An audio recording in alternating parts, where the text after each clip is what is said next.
Governor Abbott. Yes, I'm Walt Taygood. I'm a cotton farmer around the Lubbock area. I'm also a state director with Tech. Can you hear me okay? Okay, I'm sorry about that. Yes, sir. Well, I'm not an auctioneer, but I'll try to talk a little louder. Thank you. I'm Walt Taygood, and I'm a cotton farmer from the Lubbock area, and I also serve on the State Board of Texas Farm Bureau. And Texas Farm Bureau is very appreciative of everything that you've done for us over the last several years. You've been a true friend for agriculture, and for everything that we've ever asked for, you've been there. We appreciate that very much. And so that's why I'm here today, because our Texas Ag Fund, Texas Farm Bureau Ag Fund, has endorsed you for another 4 years. So we appreciate you very much, and best wishes to you in the election, sir. Thank you. Governor, my name is Arthur Ewell. I'm the first vice president of the Texas and Southwestern Cattle Raisers and the vice chairman of its Political Action Committee, and I want to thank you for being here today. We were founded in 1877, and we represent more than 17,000 beef producers in the state, with ranchers and families and businesses in the Lone Star State and beyond. We provide livestock inspection services, law enforcement, education, and advocacy for the family businesses that keep this country and the rest of the world fed. I'm proud to announce the Texas and Southwestern Cattle Raisers Political Action Committee endorses Governor Greg Abbott.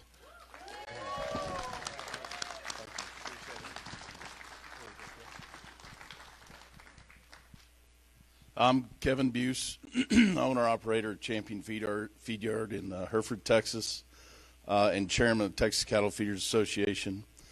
Our association represents cattle feed yards and cattle feeders across the Lone Star State, producing 30% of the nation's fed beef supply, which makes us a leader, providing safe, nutritious beef for the state, the country, and the world. Governor Abbott, we, through your common sense policies, pro-business, makes us a leader, the leader in Texas agriculture. And this is why the Beef Pack for Texas Cattle Feeders Association is endorsing Governor Greg Abbott for re-election. Thank you, sir. Here's Greg.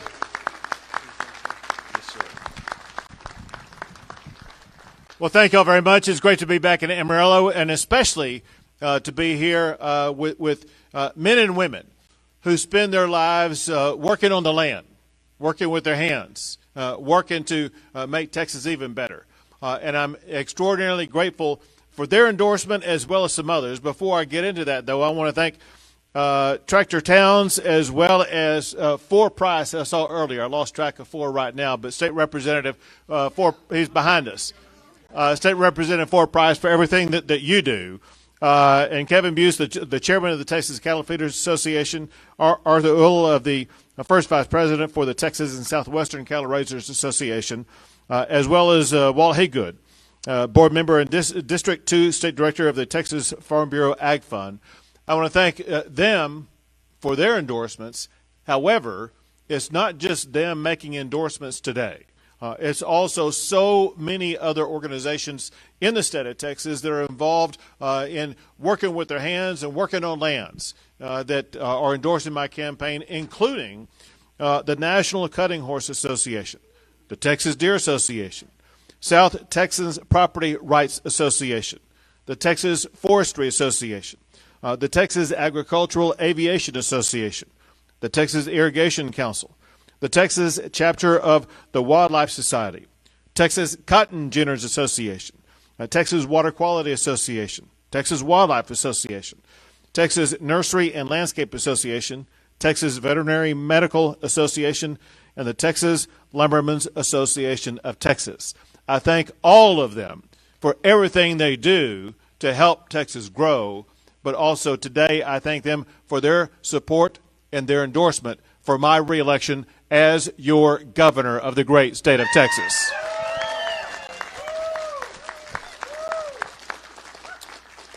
Just a few comments that I want to make sure the world hears, and that is Texas is the supermarket to the world.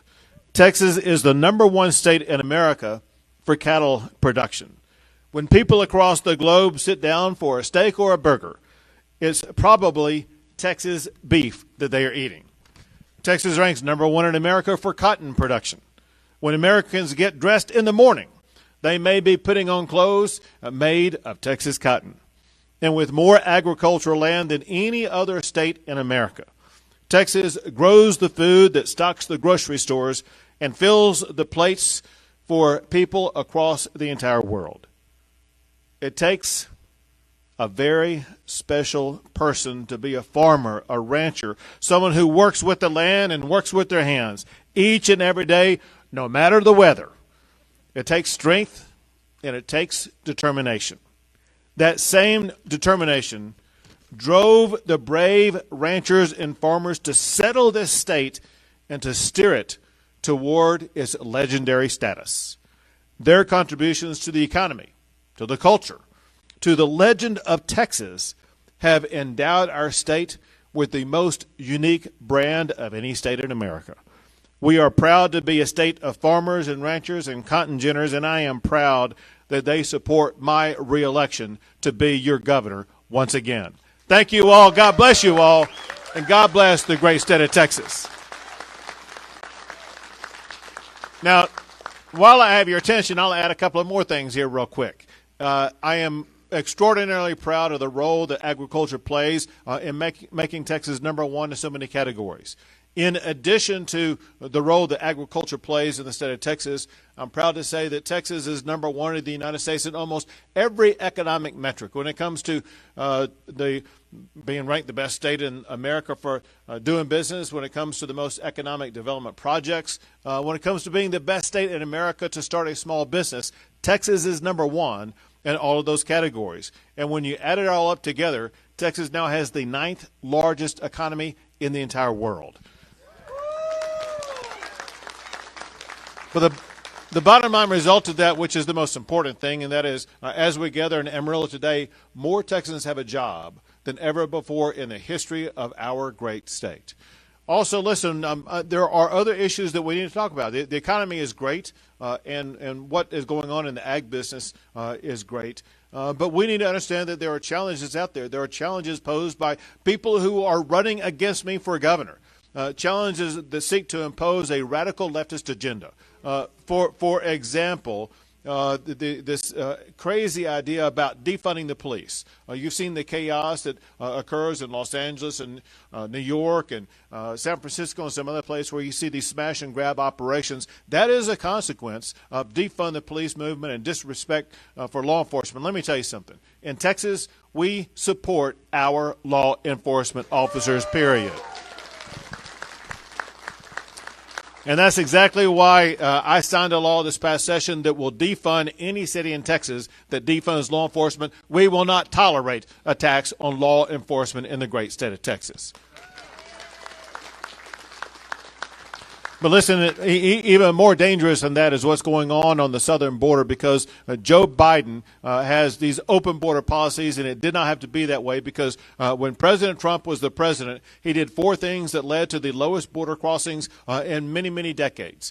He implemented the Remain in Mexico policy, the Title 42 policy. He ended catch and release, and he began building the border wall. And Biden came in and eliminated all of that and told the entire world that anybody could come in. And as a result, we have people coming across our border from more than 150 countries across the entire globe. Well, when the Biden administration is refusing to do its job, Texas is stepping up and doing the job for them. Texas is doing more than any state has ever done in the history of the country to secure our border, which includes deploying 10,000 National Guard who are working to secure the border as we gather in Amarillo today. Give it up for our great Texas National Guard for the role that they are playing. They are working with the Texas Department of Public Safety to make arrests, to go after the drug smugglers, to go after those who are bringing fentanyl. Fentanyl, by the way, that makes its way all the way up to Amarillo, Texas. Joe Biden is doing nothing to stop fentanyl from coming across the border. The only people doing anything about it are the people of the great state of Texas trying to stop fentanyl from coming across our border. And now Texas is building our own border wall to better secure our state. We're using the exact same type of panels that President Trump was using. They are almost as wide as this stage, and they're 30 feet tall, higher than the ceiling in this room we're in today. And we put panel after panel up every single day. But some good news came out, and that is some of you may have seen on TV that some of these panels were laying on the ground that had been abandoned by the Biden administration. We were able to get control of them, and now the panels that the Biden administration had abandoned, they are being put up to secure the border of Texas. But listen, as much as we have border issues and safety issues, there's something even more consequential on the ballot than safety, and that issue is freedom itself. That concerns your First Amendment rights, and I know that many people in this area today, you believe in God Almighty, and you go to church and you worship God, and yet we have Beto O'Rourke, who came out and said that he would eliminate the tax-exempt status of churches that refuse to bow down to this woke leftist radical agenda. I will not let that happen in the great state of Texas. And you all know what Beto said about your Second Amendment right to keep and bear arms. He said he's going to come and confiscate your guns. Let me tell you something. He's never met people in Amarillo. He's not coming to get a gun from anybody in Amarillo. But I just want you to know that I wanted to make sure that we protected your Second Amendment rights. So I signed more than 20 laws protecting them, including a law making Texas a constitutional carry state, and also a law making Texas a Second Amendment sanctuary state. Last thing I'll tell you is this, and that is, listen, we believe strongly, not just in the job that farmers and ranchers do. We believe strongly in the values that are held in the hearts of those who make a living off the land. These are true American values. What I know about the men on the stage with me, what I know candidly about everybody in this room, you love the United States of America, and you know America is the greatest nation in the history of the entire world. And candidly, I know this, and you may not want to say it out loud, but I know there's some people here today who you may love Texas even more than you love the United States of America. But here's my point, and this is the main point I want to leave you with today, and that is there are people running for office in the state of Texas, including running for governor in the state of Texas, who do not like the way that America is, and they want to redesign the way that Texas is along the lines of their vision for socialism, to be quite candid. And you know what? We are not going to let that happen in the Lone Star State. We're going to band together, and we're going to go vote, and we're going to make sure that we win and keep Texas Republican up and down the ballot in 2022. But let's remember this.